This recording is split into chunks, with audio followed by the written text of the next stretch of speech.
This day, 1978. Tonight on CBS Late Night. Stay tuned as Kiss meets The Phantom of the Park. It's literally one of the worst movies ever made, but it's one of those things that is so bad that it's great. I have a copy lying around here somewhere. You have to bust that out. Maybe not today. Update. Paris. We know now how they caught two of the Louvre Museum thieves. A helmet worn by one of them left behind at the scene. That helmet yielded DNA. That person, it would seem, led police to a second. For now, only two are in custody. The priceless jewels and artifacts still missing. And the cops are investigating an angle that I did think of, that they may have had inside help. And it seems this room in particular, which held, again, these priceless jewels, there was only one camera, and they got cameras all over the Louvre, as I understand it. But there was only one camera, and it was pointed away from all the valuables. So maybe that's the inside job. The security guard just reached up and, I don't know. Seems like if you have millions of dollars in irreplaceable artifacts in one room, you might have a bit more security. But that's just me. Meanwhile, in other organized theft news, Madrid, Spain, after 2 months that saw 1,100 outdoor restaurant chairs disappear in that city, 7 people have been arrested for stealing them. I don't know, where do you move 1,100 outdoor restaurant chairs?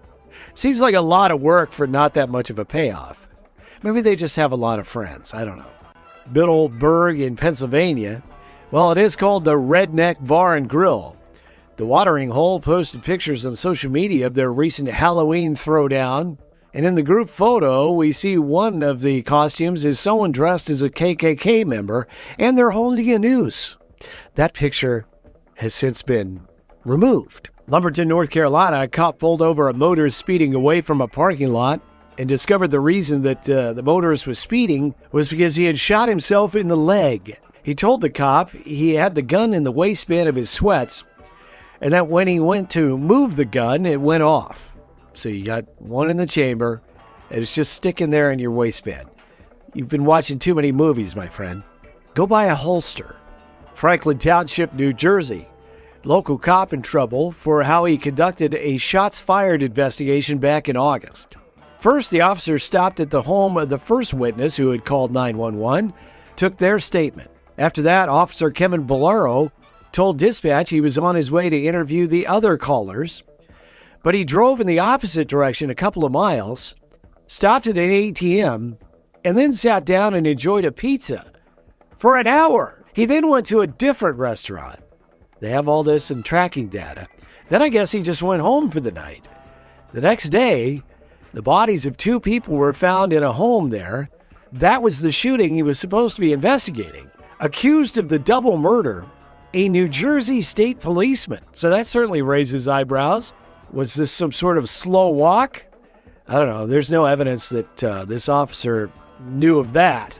I think he was just hungry. The officer who was to be accused of taking those 2 lives subsequently took his own. Scottsdale, Arizona, police seeking a couple who entered a restaurant outdoor area, had sex, and then broke into the actual building and took booze, money, and a cell phone. Just to be clear, the place was closed.